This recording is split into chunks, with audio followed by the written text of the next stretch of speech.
Hello, and welcome to another episode of Ask a Pianist.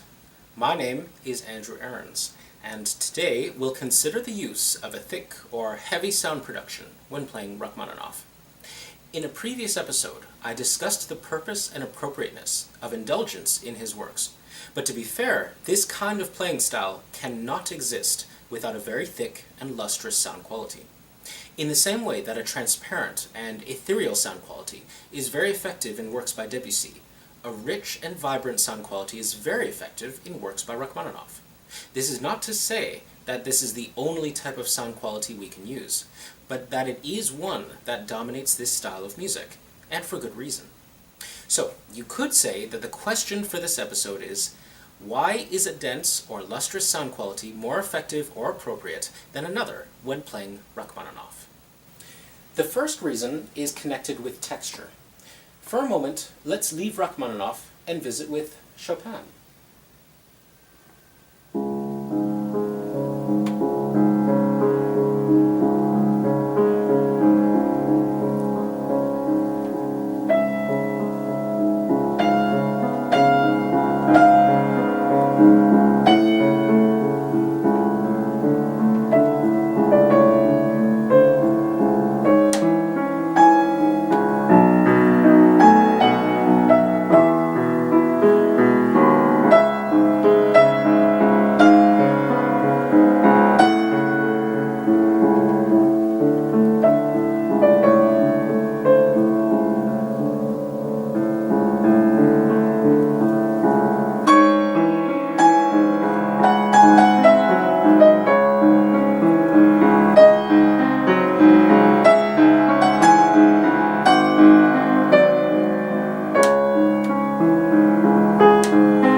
This nocturne is important for us to consider because you have a musical situation that serves as a kind of precursor to what we eventually find in Rachmaninoff when he writes long melodies.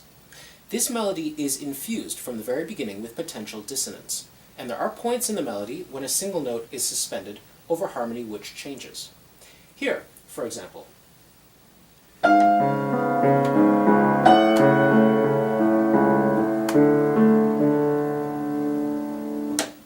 And also in the very next bar.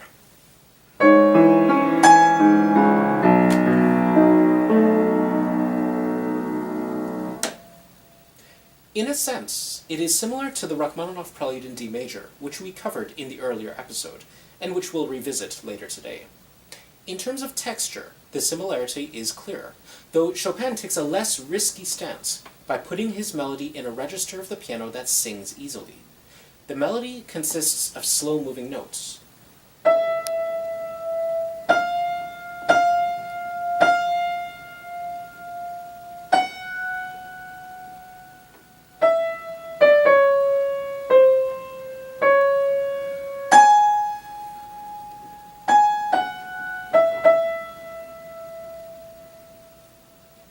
And the accompaniment consists of arpeggiated chords which serve as a harmonic foundation.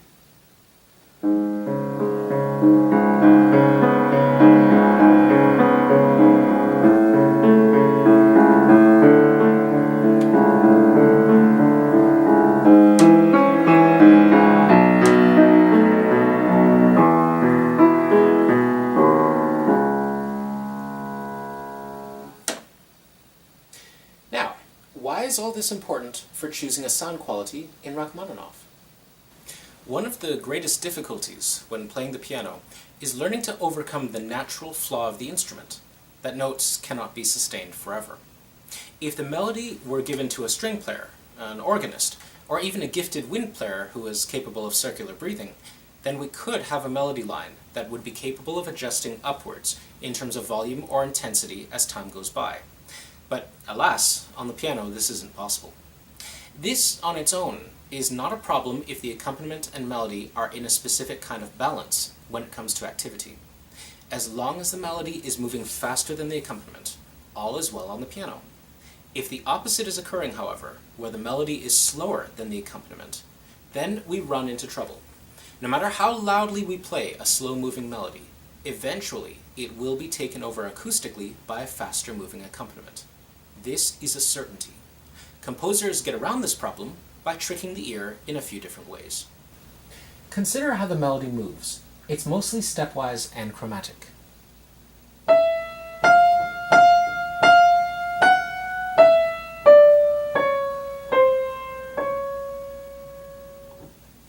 The accompaniment, however, is not nearly as creative, at least when it comes to the density of pitch movement. Yes, the accompaniment has more notes, but these form a chord and are not single incidents like the pitches that create the melody. It's not 6 singular and separate pitches. It's a chord that's broken.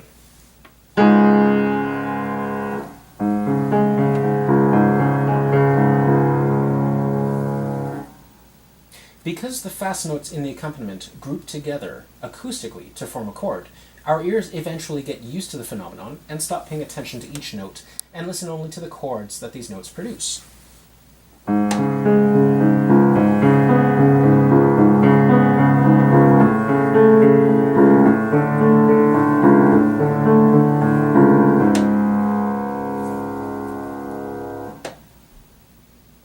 Thus, our attention is not distracted from the melody by a fast-moving accompaniment. Chopin also stacks the deck a little. He places the melody in a high register, quite far away from the accompaniment, which makes it relatively easy to hear. We'll get back to this point later on, but it is an important one. In this high register, it is not necessary for the pianist to make any adjustments to their sound quality in order for the melody to be heard. We don't have to play it especially loud or thick sounding. In fact, Chopin actually asks for the melody to be played sotto voce, which could be interpreted as being thin sounding.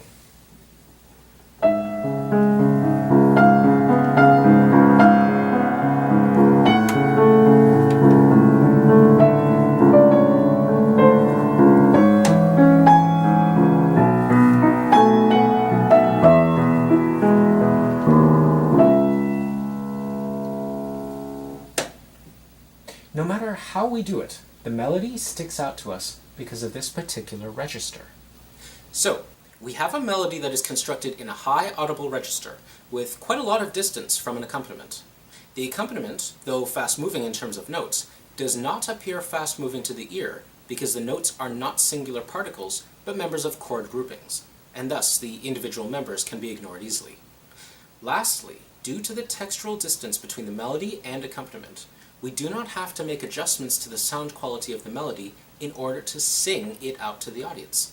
The instrument and the texture will do it automatically for us, opening many different options of sound quality to us, including the direction by Chopin of sotto voce.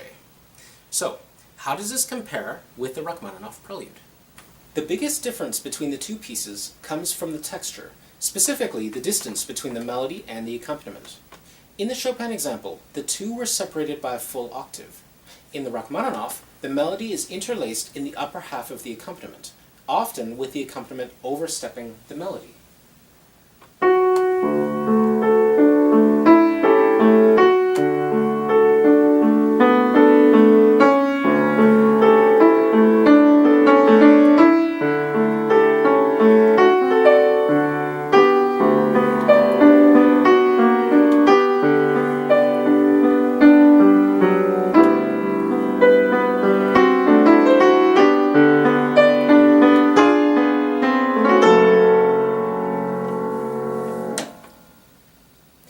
This creates a very serious problem acoustically because notes are moving around the melody and can confuse the ear.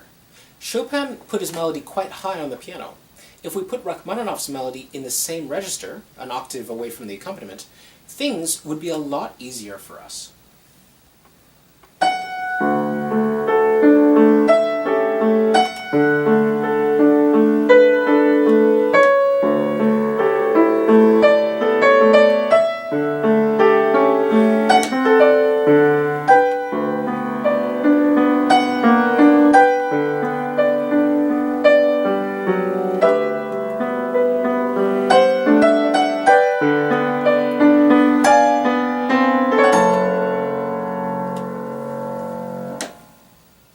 At a stretch, it almost sounds like Chopin. But Rachmaninoff didn't do this.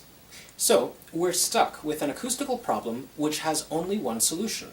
The melody must appear louder to the audience than everything that surrounds it. How do we do this? You have three options. Play the melody louder in terms of dynamic, play it louder in terms of sound quality, or do a mix. Though I'd like to include the option of playing the accompaniment softer or with a more transparent sound quality, in truth, that's really a given. So we'll only focus on the melody here.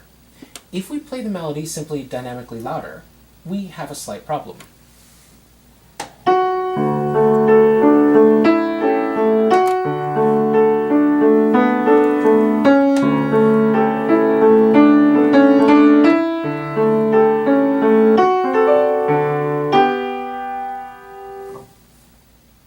The melody is marked mezzo forte, sempre cantabile, and though it's riding over a pianissimo accompaniment, it still has interference from the accompaniment unless we blast it out, well over mezzo forte and into the range of forte and beyond.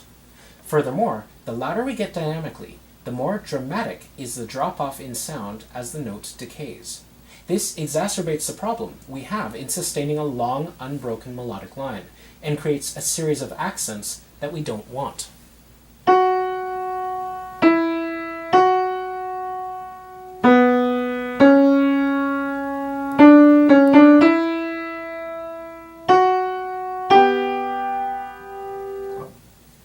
So, merely playing loudly doesn't solve the problem. What about changing our sound quality? This can solve the problem, but is far more difficult to achieve. What we're looking to do is remove as much percussion from our sound quality as possible in the melodic notes, instead of accents on each due to the dynamic level, like this.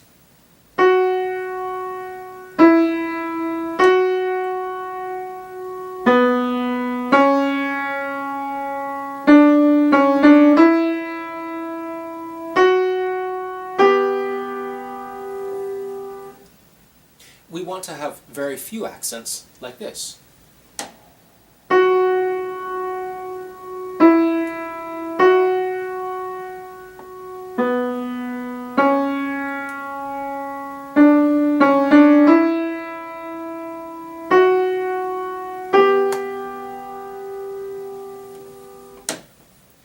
The dynamic level at the beginning of the notes is not as loud when we remove the percussion, but the sustaining power appears to be better, and we have a slower drop-off in sound as the note decays. This also allows us to play the melody softer, without worry that it will be drowned out by the accompaniment that surrounds it.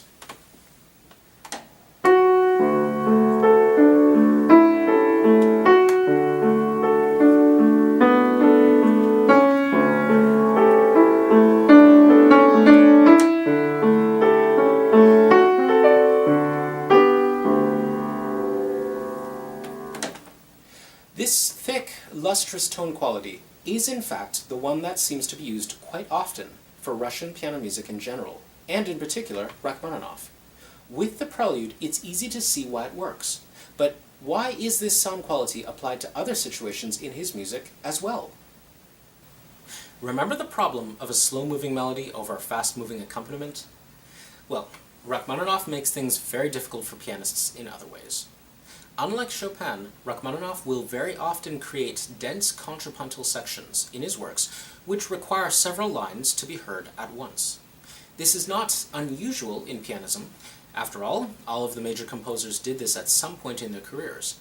But with Rachmaninoff, we have the added problem of him using the bass registers of the piano in a very extravagant, though complementary way. What I mean by this is that Rachmaninoff not only uses the bass of the piano fully, as he was writing for the full 88-note compass of the modern instrument, but he voices his chords and accompaniments according to the laws of piano timbre and the harmonic series. This creates very pleasing accompaniments, which also happen to produce a lot of natural sound and overtones. Any melody or counterpoint that is going to be highlighted by a pianist requires the pianist to overcome these natural overtones, which means that either we are forced into playing the melody very percussively to overcome the dynamic range, or we need to play them as unpercussively as possible to overcome the decay rate of the accumulated sound field. He wasn't the first to do this, of course. There are earlier composers that present the same problem and require a similar solution. The second theme from the slow movement of Chopin's Third Sonata does precisely what I just described. He has a suspended theme over low bass registers which happen to be voiced according to harmonic series rules.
This creates an astonishingly thick wall of sound for Chopin.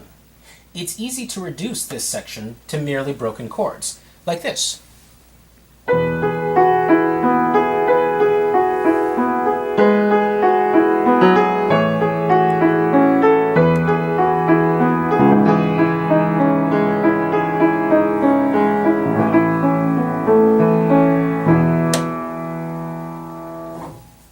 But he specifically voices certain notes to appear and disappear in the texture, as if the melody in the middle voice hands the direction off to the upper voice halfway through the segment.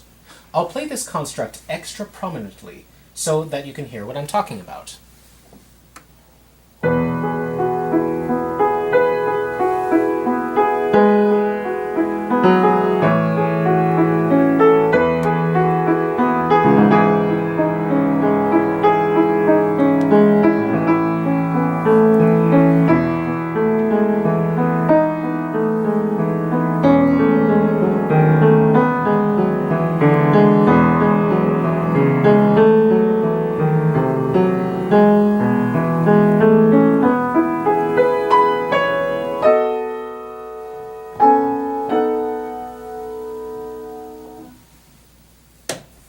This handoff of prominence does not mean that either melodic voice disappears when not in use.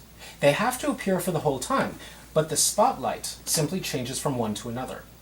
One could allow these voices to fight with each other for prominence solely by playing one voice louder than the other, like this.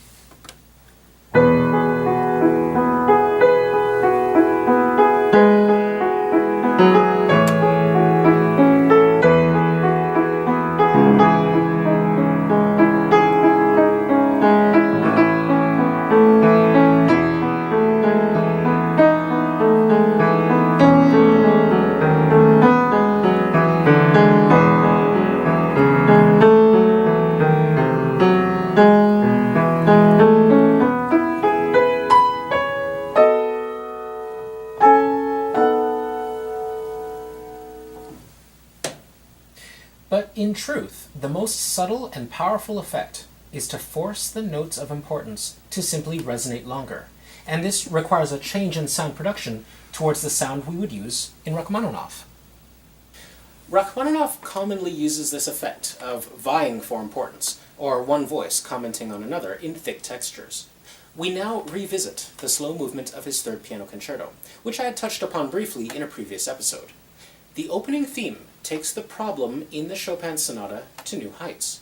Not only do we have a sound world dominated by natural overtones generated by low bass notes and reinforced by pitches which follow the harmonic series, but we have now several voices moving in counterpart underneath a melody that is, by comparison, far less active.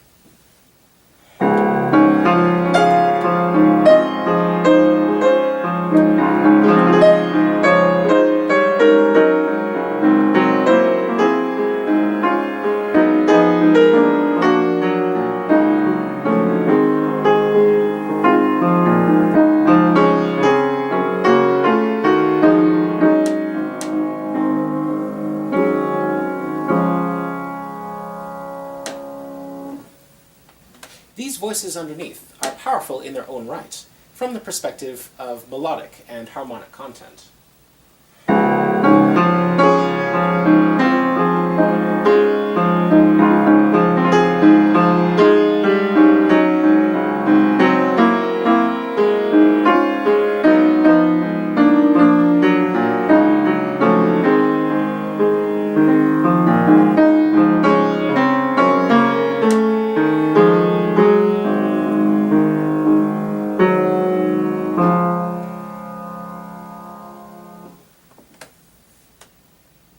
The sheer number of distractions for the ear, both melodically and harmonically, mean that there is no way that this kind of texture can be dominated by volume and dynamic control alone. In other words, we could try to play this with a very transparent texture, one we might consider using in Mozart.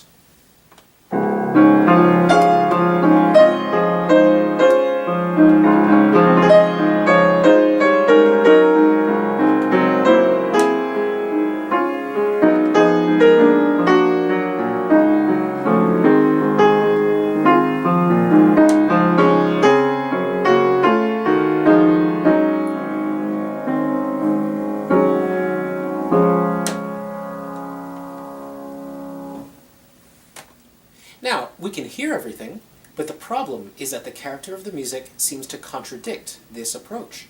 Transparent sound quality is most effective when used in music that is either ethereal in nature or moving very quickly. Weightless, in other words. Rachmaninoff is not weightless in this section at all.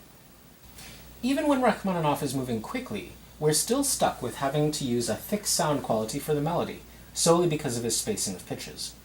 Once again, we're revisiting a piece, this time the slow movement of his second piano sonata. In the middle section, he revisits a theme from his opening movement, this time with lots of counterpoint and imitation.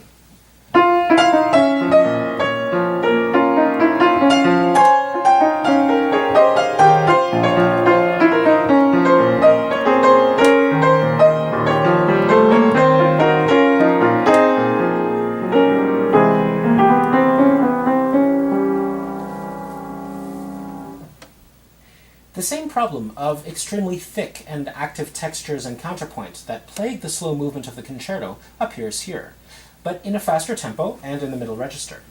Still, we have the familiar trappings of the Rachmaninoff melody. It's slower moving than the accompaniment, and he enjoys suspending notes over harmony that continues to change. Like the concerto, we have inner voices that are quite valuable and occasionally require a spotlight. I'll exaggerate a few of them here.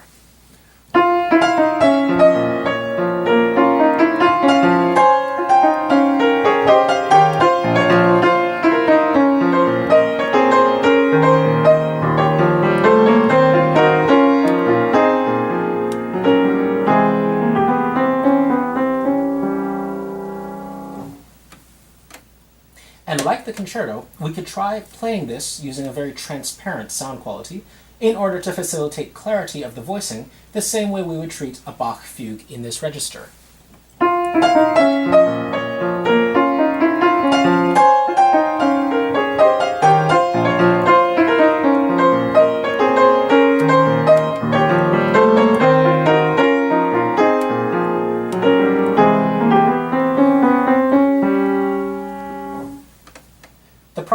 as you can hear, is that an element of the character of the music seems lost, or incomplete.